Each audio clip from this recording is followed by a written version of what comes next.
এই দাঁড়া, কই যাচ্ছিস তুই? এই তুই এখানে আসছিস কেন? তোর সঙ্গে আমার কোনো কথা নেই, তুই এখান থেকে চলে যা। আমি জানি তো আমার সঙ্গে তোর কোনো কথা নাই। আমি তোকে আটকানোর জন্য আসিনি, আমি তোকে দুটো কথা বলার জন্য শুধু আসছি।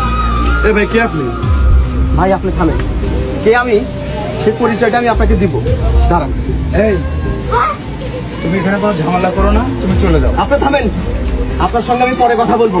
আগে এই বেঈমানটার সঙ্গে আমি আমার হিসাবটা চোকাই, তারপর আপনার সঙ্গে আমি কথা বলবো। এই তোকে বলছি না তোর সঙ্গে আমার কোনো কথা নাই, তুই এখান থেকে চলে যা বলছি। হ্যাঁ হ্যাঁ, আমি জানি তো আমার সঙ্গে তোর কোনো কথা নাই। আমি তোর সঙ্গে কথা বলতে আসি নাই, তোকে আটকাতে আসি নাই। কেন আটকাবো? কি অধিকার তোকে আমি আটকাবো?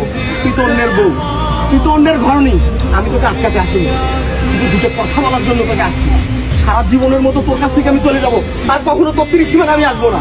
এই তোর কথা আমি কি শুনবো? তোর মতো গরিব ছোট লোকের কথা শুনে আমার কোনো ইচ্ছা নাই, তুই এখান থেকে চলে যা। আমার বিয়ে হয়ে গেছে, তারপর তুই এখানে কেন আসছিস? যা এখান থেকে চলে যা। আর তোর তো যা বলার তুই আমাকে বলে দিয়েছিস, তুই তারপর কি জন্য আসছিস? যা চলে যা। হ্যাঁ, আমি তো চলেই যাব। আমি তো তোকে আটকানোর জন্য আসিনি, তোকে বাধা দেওয়ার জন্য আসিনি। তবে আমি মানুষ চিনতে বড় ভুল করেছিলাম, বড়ই ভুল করেছিলাম। আরে তোদের মতো মেয়েরা শুধু চেনে টাকা, অর্থ আর আভিজাত্য। তোদের তো মন একটা না, তোদের তো হাজারটা মন। তোরা তো গিরগিটির মতো রং চেঞ্জ করিস। তবে হ্যাঁ, তোকে একটা ধন্যবাদ দিতে হয়। শুধু তোকে না, তোর এই বড় ভাইকেও ধন্যবাদ দিতে হয়। কারণ সেদিন তোদের দুই ভাই বোনের ওই কথায় আজকে আমি প্রতিষ্ঠিত। আজকে আমি বড় বিজনেস ম্যাগনেট। আজকে আমার কোটি কোটি টাকা, আমার টাকার কোনো অভাব নাই। কি আছে তোর? কি আছে? আজ আমার এত বড় কোম্পানি আছে, আমি আমার কোম্পানির একটা গাড়ি বিক্রি করলে আমি তোর সমস্ত সম্পদ কিনে নিতে পারি। কোথায় তোর সে অহংকার? দেখবি টাকা আমার, দেখবি আমার কত টাকা, কত টাকা লাগবে তোর। নে এই নে টাকা, আর লাগবে এই ব্যাগ ভর্তি টাকা আছে। টাকার বিছানায় আমি এখন শুয়ে থাকতে পারি। তবে কি অপরাধ ছিল রে আমার? বল, কি অপরাধ ছিল আমার? আমি তো তোর জীবনের সঙ্গে জড়াতে চাইনি, আমি তো তোকে ভালোবাসতে চাইনি। তুই আমাকে মিথ্যা স্বপ্ন দেখাইছিস, তুই জোর করে আমার সঙ্গে সম্পর্কে জড়াস। এত স্বপ্ন দেখানোর পর আজ কিভাবে তুই অন্যের বউ হতে পারবি? কিভাবে আমাকে ছেড়ে তুই অন্যের ঘর করতে যাচ্ছিস? বলতে পারবি তুই? বলতে পারবি?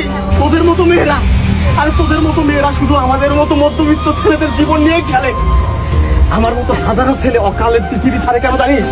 শুধু তোরা মিথ্যা মিথ্যা ভালোবাসার স্বপ্ন দেখাস। স্বপ্ন দেখানোর পর যখন দেখিস আসলে আমাদের কোনো অর্থ নাই, আভিজাত্য নাই, তখন আমাদের মুখে লাঠি দিয়ে এইরকম অনেক দিনকে দূর করি। তখন আমাদের জীবনটা নরকে পরিণত হয়। কি অপরাধ ছিল আমার?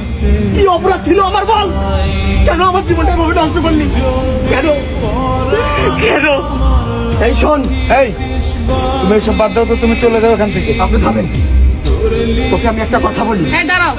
আপনি দাঁড়ান, আমার কথাগুলো আমাকে বলতে দেন। আপনাদের কথা আমি অনেক শুনেছি, আর না, এখন আমি বলবো, আপনারা শুনবেন।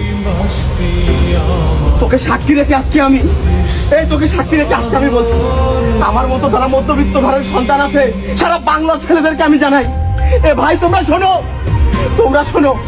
এদের মতো কান্নাগিনীর পিছনে না ছুটে নিজের মেধার উপর ফোকাস দাও, নিজের কর্মের উপর ফোকাস দাও।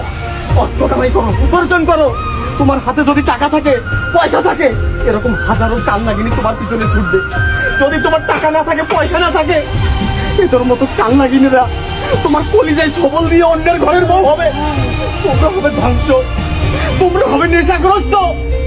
দুঃখ কষ্ট সহ্য করতে না পারে পৃথিবী ছেড়ে ওপারে চলে যাবে, ওপারে চলে যাবে।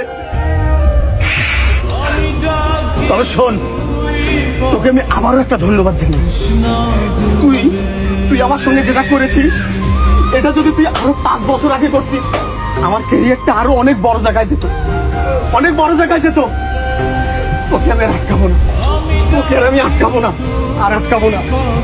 তবে আমি একটা জিনিস ভালো চাই, আমার পকেটে যদি টাকা থাকে, তোর মতো হাজারটা কান্নাগিনী টাকার পিছনে ছুটবে, টাকার পিছনে ছুটবে, টাকার পিছনে ছুটবে।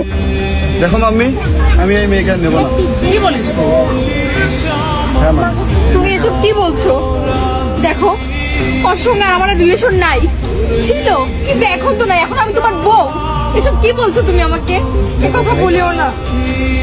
আমার বোন যতটুকু বয়সে ভুল করার সেটুকু ভুল করছে, ও হয়তো বা ওর পিছনে ছুটছিল, আমার বোন কখনো ওর পিছনে ছুটে নাই। সেখান থেকে আমি বলতেছি আমার বোন ওকে নিয়ে একটুও ভাববে না, তোমরা সুখে শান্তিতে থাকো, সেজন্য আমি দুজনকে তোমাদের এক করে দিছি। তোমরা এটা নিয়ে কোনো গ্যাঞ্জাম না বাড়ায় তুমি ওকে মেনে নিয়ে চলে যাও ভাই। হ্যাঁ বাবা, সেটাই ভালো। মা তুমি যখন বলছো ঠিক আছে, ঠিক আছে।